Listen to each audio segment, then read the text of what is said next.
Hey everyone, Ryan Nordahl here, Epic Whitetail Habitat LLC. Welcome back to the channel. If you haven't already, hit that subscribe button. Turn on the bell notification. That way every time I upload a new video, you get that notification right away. Also, give this video a thumbs up. Share it with your friends. You know, we just got done deploying some water into a water hole. I had to do it the hard way. I just can't get a four-wheeler or a truck in there. It's really remote, but we dug that water tank in yesterday. We really worked hard.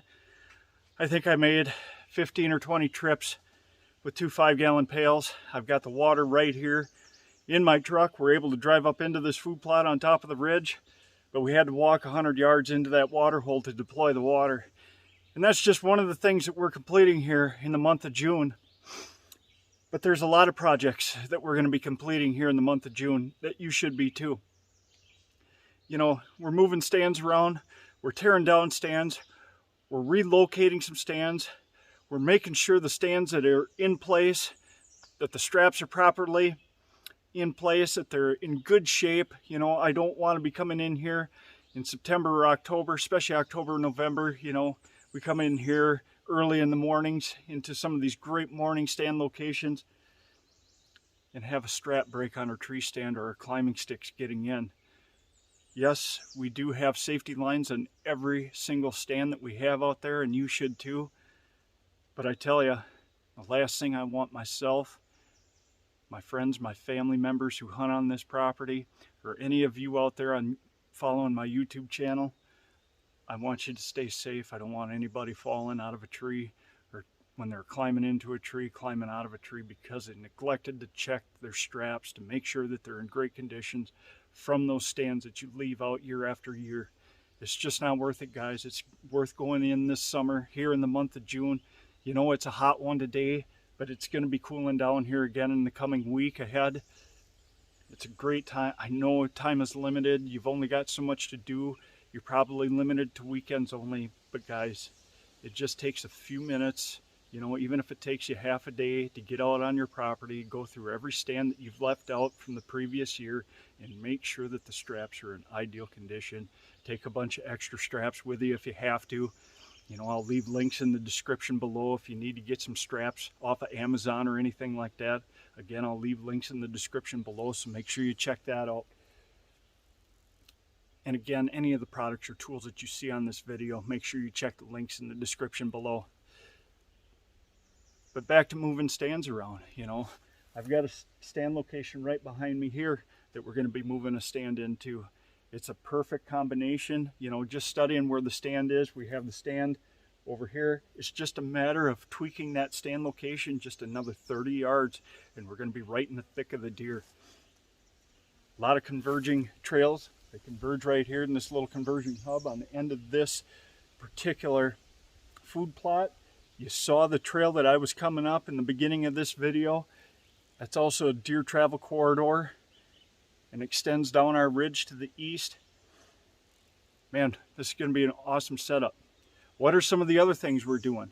You know, we're keeping our mineral, you know, in check out here in places that we can do it. We can't necessarily do it here, but in the counties, the properties that I can manage in different counties, different states where using mineral is legal, I'm keeping those fresh in about once a month, once every 6 weeks. Right now, the deer are hammering the mineral sites. I can't keep enough mineral in front of these deer. We're not doing it to grow antlers. We're doing it to help boost the immune system of deer. We do it with our dairy cattle. We do it with beef cattle. We add minerals and vitamins into their feed rations to help boost their immune systems. That's why we do it. And hey, if it grows a bigger set of rack in order to bring out their total genetic potential, great. But it's ultimately to boost their immune system. Other things that we're doing, again, filling that water. Mock scrapes. Now's a great time to get these mock scrapes deployed. Where do I like to have mock scrapes? I like to have them at every stand location. And yes, I'm a believer that every so often along an improved travel corridor to have a licking branch, because my goal is when that shooter buck is on my property, I want to waste his time as much as I possibly can while he's here on my property. Yes, he's a free-range deer. He can go off to the neighbors to the south. He can go off to the neighbors to the east and west, wherever he wants to. He's a free-range deer.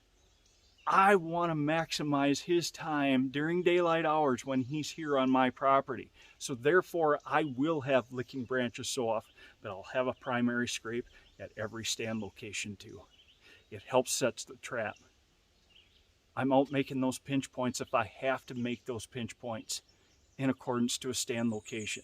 I got to make sure that my access is clear. Now is a great time to get out, start trimming those trails. You know, we got a lot of access for stands, you know, on this property. We got to keep them trails, those access and egress trails, clean of debris. I'm out spraying the weeds right now, you know, so come fall, I don't have anything that I'm going to rub against when I'm out accessing that stand or leaving, because the ultimate goal is these deer cannot know whatsoever that they are being hunted at any given time. Even in the cover of darkness, if I'm leaving scent in a primary deer travel area, it can be a bad thing. They're going to know that they're being hunted. A deer is patterning you just as much as you're trying to pattern it. So I'm out keeping my access and egress routes clear of debris as well. I'm in my bedding areas, in my hinge cut bedding areas, keeping them cleaned up, opening up new travel corridors within my hinge cut bedding areas, creating that hub that come down to a pinch point, to a water location, to a mock scrape, out to one of my kill plots here on the proving grounds, or out on my brother's farm, behind my parents' house, or at my own house where I have 16.5 acres. There's a lot of projects that need to be complete. Pick the ones that need to take priority for you. Choose your top things that you can get done, because I know time is limited. We all have busy schedules. I understand it.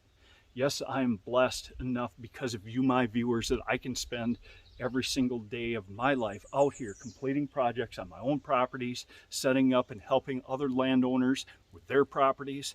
I'm blessed to be able to do that because of you. And I greatly appreciate every single one of you for it. But pick your top priorities.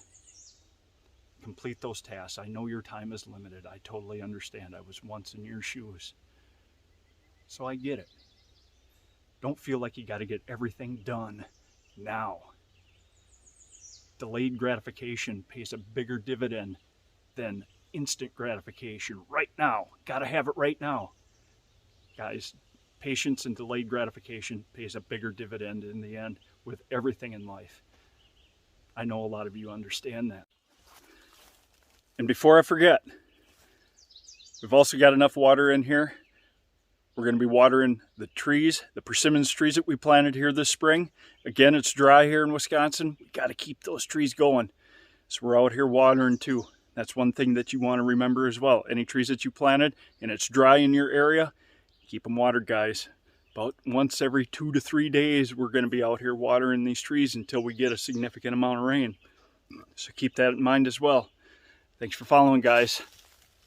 Take care. God bless you all. Keep living the dream.